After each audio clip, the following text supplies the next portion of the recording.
ایک خاوند بیوی کو مارتا ہے اور بیوی پردہ ڈالتی ہے شیم کی وجہ سے، ایک خاوند پردہ ڈالتا ہے کہ میری بدنامی ہوگی، اور کانسپریسی ہے، اور کئی سال بیویاں خاوند سے مار کھاتی ہیں اور بیوی کی سگی ماں کو پتہ نہیں ہوتا، اس کے باپ کو پتہ نہیں ہوتا، بیکاز کہ انہوں نے پرائیویسی رکھنی ہے، انہوں نے سیکریسی رکھنی ہے۔ جتنی بھی سیکریسی ہے مجھے بتا دیں کہ اس میں سے کون سی اچھی چیز، what good comes out of that, مجھے بتا دیں what goods come out of that, any thing? کیونکہ سائنس کہتی ہے کہ کاسٹ آف ریکوری جو ہے، جو بیانہ ہے ریکوری کا، وہ شیم سے نکلنے میں ہے، وہ کھل کے سامنے آنے میں ہے کہ آپ کہتے ہیں یس یہ ہے، ڈینائل بریک ہو جاتا ہے۔ جب آپ نے آئندہ اپنی زندگی کو بدلنا ہوتا ہے پھر آپ کو اس سے فرق نہیں پڑتا کہ کس کو پتہ چلے گا۔ اگر آپ نے نہیں بدلنا تو آپ کو فرق پڑتا ہے کہ کس کو پتہ چلتا ہے کس کو پتہ نہیں چلتا ہے۔ اور یہ ہسٹوریکل کانسپریسی ہے، یہ ڈاکومنٹڈ کانسپریسی ہے، کتابوں میں لکھا ہوا ہے، پرائیویسی، انونیمٹی، کانفیڈینشیلٹی، دیکھ لیجئے۔ لیکن آج کی دنیا میں 2023 کی تھنکنگ جو ہے، ایڈکشن سے ریکوری کی تھنکنگ کہتی ہے کہ نو، اگر سے کوئی بھی کرائسس ہوتا ہے تو ہم اپنی سی کوشش کر کے اس کو مینج کرتے ہیں، اور کل بھی جو کرائسس ہوا ہم نے مینج کیا، کیونکہ ہماری زندگی اسی طرح کی ہے۔ اور والدین ہمیں اکثر کہتے ہیں کہ امن کے علمبردار بنو، ہولی ہولی کرو کم، ابھی نہ بتاؤ، لارے لگاؤ، والدین ہمیں یہ کہتے ہیں۔ ہم کہتے ہیں کہ نو، میرا نام نہ آئے، ٹھیک، میرا نام نہ آئے۔ تو وہ چاہتے ہیں کہ انٹرونشن ڈیٹا جو ہے 80ویں دن پیش ہو، یا پیش ہی نہ ہو، یا تو پیش ہی نہ ہو۔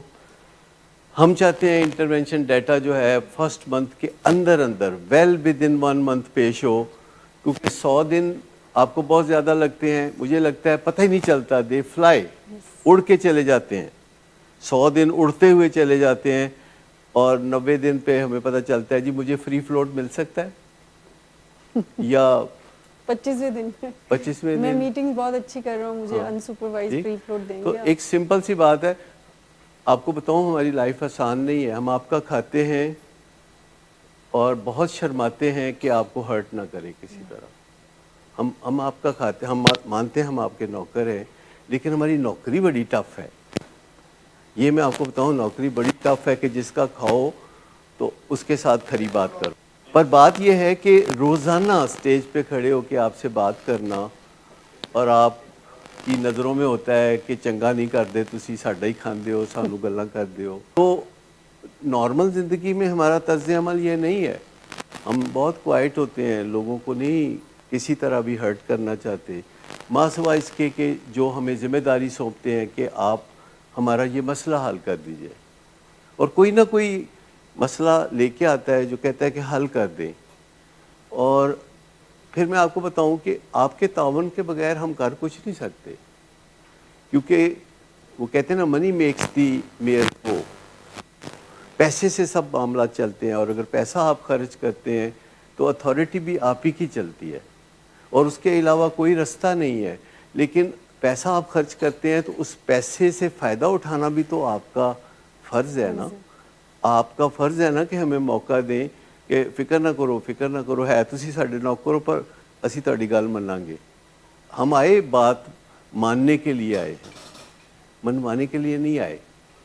اگر منوانی ہوتی بات تو ہم گھر پہ ہی ٹھیک تھے، اور ہم آپ کی زیادہ خدمت کر سکتے ہیں۔ میں آپ کو بتاؤں کہ ہم بہت زیادہ خدمت کر سکتے ہیں، ہم آپ کی اس سے زیادہ خدمت کر سکتے ہیں جتنی کہ کرتے ہیں، اگر آپ ہمیں الاؤ کریں، کیونکہ جب آپ ہمیں الاؤ کریں گے تو ہم اپنی پوری صلاحیتیں آپ کے سامنے پیش کر دیں گے۔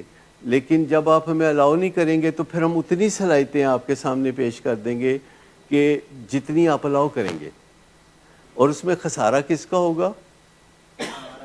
آپ کا ہوگا۔ اصل میں آپ کا پرابلم آپ کی مرضی سے وابستہ ہے، یعنی آپ کی مرضی ہیلدی نہیں ہے، آپ کی مرضی آپ پر نہیں چلتی،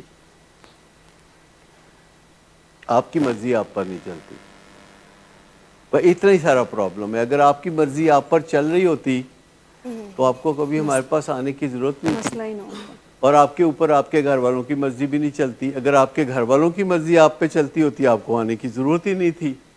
تو جب یہ دو فیلئر ہوتے ہیں کہ آپ کی مرضی آپ پر نہیں چلتی، آپ کے گھر والوں کی مرضی آپ پر نہیں چلتی، تو اس سے ایک کرائسس جنم لیتا ہے کہ آپ ہمارے پاس آتے ہیں. تو جب ہم آپ کے غصے کو سپریس کرتے ہیں کہ آپ کا غصہ نہ ہو، تو اب ایسی کوئی دوائی نہیں بنی کہ جو غصے کو سپریس کرے اور ساتھ خوشی کو سپریس نہ کرے، ساتھ محبت کو سپریس نہ کرے.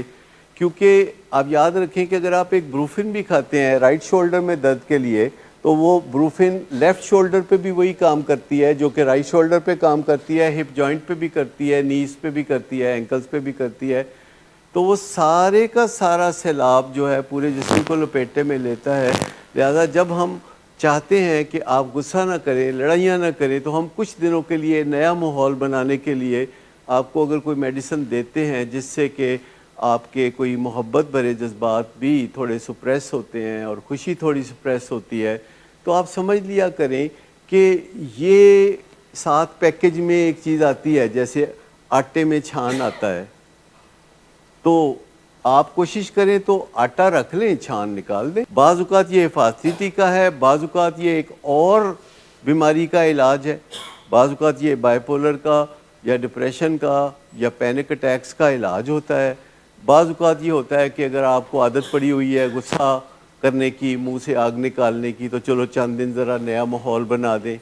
سو whatever we do it is a therapeutic effort. کوئی بھی بندہ جب under the influence of aldehyde یعنی شراب سے بننے والی جو ٹاکسنز ہیں، جب ان کے انڈر دی انفلوئنس کوئی بھی بندہ ایکسیڈنٹ کرتا ہے تو آپ اسے پوچھ کے دیکھیں کہ قصور کدا سی.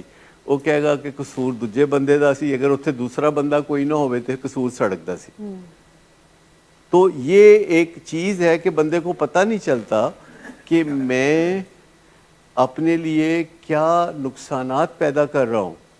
اس کو نہیں پتہ چلتا کیونکہ جو دماغ ہے جو کہ ہمارا سرتاج آرگن ہے، وہ ہمیں پتہ ہی نہیں چلنے دیتا کیونکہ اس میں ایکٹیویٹی ایک ڈیفرنٹ قسم کی جنم لے رہی ہوتی ہے.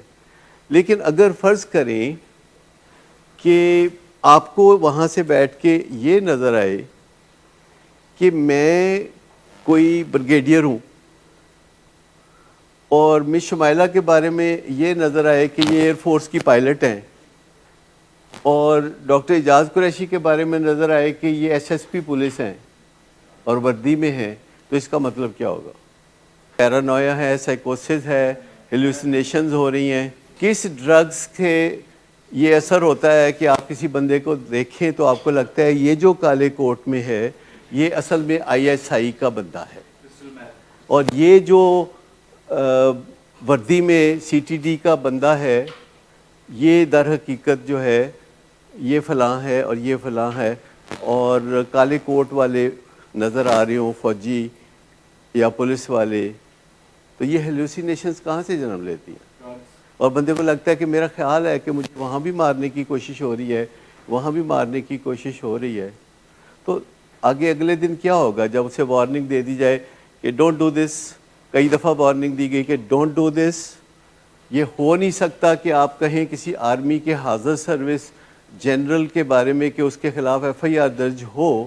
تو مجھے بتائیے کہ کسی قانون کے تحت ایسا ہو سکتا ہے؟ کسی قانون کے تحت ایسا ہو سکتا ہے؟ یہ قانون الاؤ نہیں کرتا کہ کسی آرمی کے حاضر سروس افسر کے خلاف ایف آئی آر درج ہو. قانون کہتا ہے کہ آپ کو کسی آرمی کے حاضر سروس افسر سے شکایت ہے کوئی، یا اس نے کوئی کرائم کیا ہے، تو آپ جی ایچ کیو میں عرضی ڈالیں. وہ فیصلہ بعد میں کریں گے لیکن آپ نے جی ایچ کیو میں کہنا ہے. اور اگر آپ کو کسی ایس پی صاحب سے کوئی شکایت ہے کہ انہوں نے آپ کے خلاف کوئی جرم کیا ہے، آپ حاضر سروس ایس پی کے خلاف پولیس میں ایف آئی آر درج نہیں کرا سکتے. وہ پولیس کا ڈپارٹمنٹ، آپ ادھر لیٹر لکھیں گے. اگر حاضر سروس جج کوئی آپ کے ساتھ زیادتی کرتا ہے اس کے خلاف بھی آپ ایف آئی آر درج نہیں، وہ وہاں جائے گا، وہاں اس کی کمپلین ہوگی اور آپ کو ریمیڈی ملے گی. ہم نے ایک جج کے خلاف کمپلین کی تھی تو ہمیں ریمیڈی ملی تھی، آج سے کوئی 7 سال پہلے کی بات ہے. اور اس نے ہم سے فوراً رابطہ کیا اور اس نے کہا کہ میں معافی مانگنا چاہتا ہوں. میں کہا نہیں ایسی روٹی کھانا چاہتے ہیں. تو اس نے کہا بتائیں کہاں. ہم نے بتایا کہ جی فلاں ہوٹل میں 4 آدمی آپ کھانا کھلائیں گے. تو ہم نے 1.5 کلو چکن کڑھائی کھائی وہاں سے. ٹھیک. اور ان سے ہمارے تعلقات بھی ہو گئے, سب کچھ ٹھیک ہو گیا, معاملات صحیح ہو گئے. تو شکایت پراپر فورم پہ ہوتی ہے. بالکل ہوتا ہے. اگر آپ کو فورم پراپر ہو